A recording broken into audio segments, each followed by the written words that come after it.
Okay, this is job cost, the homework, and it's chapter 15. So this very first exercise is a little confusing because of the way it's laid out. So let me help you with this one.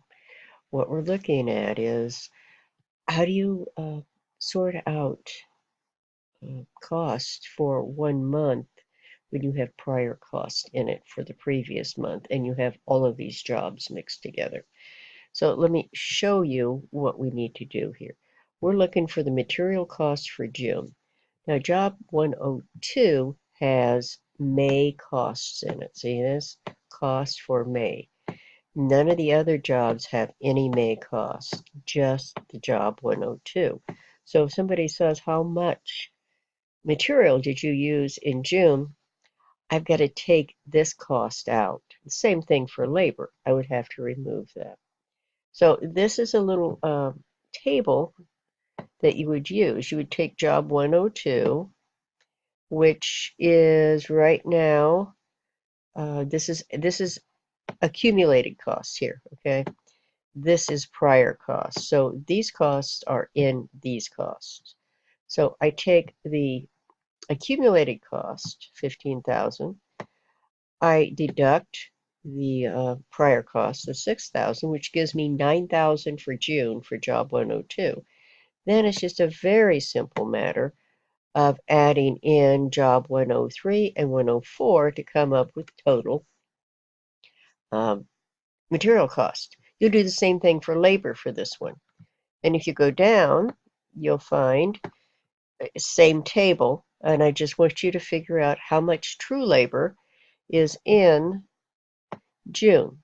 And that's all you have to do for that side of it. And then you look at this and ask you a question. Overhead was applied as below. What was the predetermined rate? And that overhead was determined by direct labor. So what is the rate compared? How do what is 4,000 a percent of 8,000? So what was the ratio that was used? Remember how we figured out predetermined overhead rate? What ratio was used to find these numbers?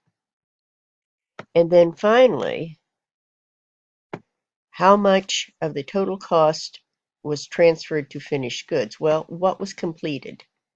Okay, what was completed? This was started in May, this was started in June, and this was started in June. Which ones were transferred out?